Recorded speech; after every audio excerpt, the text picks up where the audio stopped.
Salut à toutes et à tous, bienvenue dans ce nouvel épisode de Hors du Temps, mon nouveau podcast, voilà. Si vous en voulez d'autres, objectif, je sais pas combien, objectif 3300 abonnés, voilà. Donc aujourd'hui, je vais vous parler d'un sujet qui me concerne directement, mais qui touche aussi énormément de personnes de ma génération, la pression liée à l'âge et celle des réseaux sociaux. On vit dans un monde où tout va vite, où tout est comparé, où tout semble être une course. Alors, j'avais envie de partager mon expérience, mes moments de doute, mais aussi les choses que j'ai comprises en chemin. Prends un moment pour t'installer et on y va. On grandit tous avec cette idée qu'il y a un rythme à suivre. À 15 ans, tu dois savoir ce que tu veux faire. À 18 ans, tu dois avoir ton diplôme. À 20 ans, tu dois être indépendant. À 25 ans, avoir trouvé ta voie. C'est comme si la vie, c'était un tableau Excel géant avec des cases à cocher. Et dès que tu prends du retard, tu te sens à côté de la plaque. Et je le ressenti très jeune. Parfois, je regardais autour de moi et je me disais, ok, lui, il a déjà trouvé ce qu'il veut faire. Elle est hyper avancée et moi, je fais quoi? Cette sensation d'être en retard, c'est comme une petite voix qui te répète en boucle. Tu n'es pas assez. Tu n'es pas au bon niveau. Tu devrais déjà avoir fait plus. Et puis au-dessus de ça, tu rajoutes les réseaux sociaux. Là, ça devient carrément un miroir déformant sur Insta, TikTok, YouTube. Tu vois des jeunes qui réussissent très tôt, à 16 ans. Certains ont déjà une audience énorme, de l'argent, une image parfaite.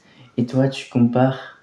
Je me souviens de soirées où je scrollais sans fin, où je finissais par éteindre mon téléphone en me disant « Mais moi, je fais rien de ma vie ». Alors que c'est faux. Le problème, c'est que tu te compares ta réalité à une vitrine. Tu compares ton quotidien brut au meilleur moment trié, filtré, monté de quelqu'un d'autre. Est-ce que ça vous est déjà arrivé, ce sentiment de fermer une appli et de vous sentir moins bien qu'avant? Parce que moi, ça m'a souvent hanté. Moi, j'ai commencé à mettre la pression très tôt. Je voulais réussir très vite, prouver des choses, me sentir en avance, et ça m'a poussé à entreprendre, à bosser énormément. D'un côté, c'était positif, ça m'a donné une énergie, une discipline, mais de l'autre, ça m'a épuisé.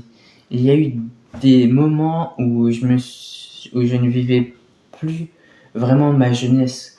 Au lieu de profiter, de tester et d'échouer tranquillement, j'étais toujours dans une logique de performance. Toujours en train de calculer si ce que je faisais allait m'emmener quelque part. Je me souviens d'une nuit en particulier, j'étais dans mon lit, incapable de dormir, parce que je me demandais si à 17 ans, j'avais fait assez. Imaginez à 17 ans déjà d'angoisser par l'idée de perdre du temps, c'est fou, non?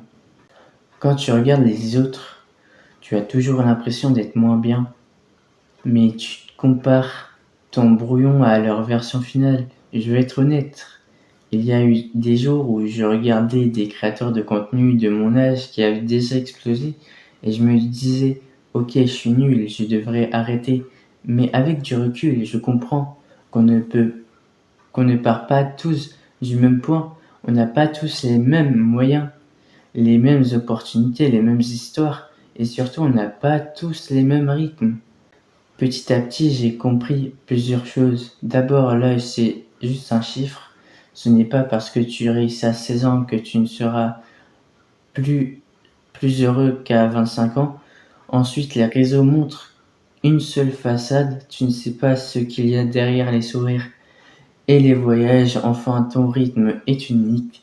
Et ça, c'est dur à accepter parce que la société entière te dit le contraire. Mais plus je lâche prise là-dessus, plus je me sens léger. Est-ce que vous aussi, vous avez déjà ressenti que vous devriez aller plus vite, que vous ne le pouviez? Alors je ne suis pas un coach, je ne détends pas la vérité, mais voici ce qui m'aide. La première, je limite le scroll inutile. Quand je sens que je commence à me comparer, je ferme l'appli. La deuxième, c'est que j'écris mes propres objectifs.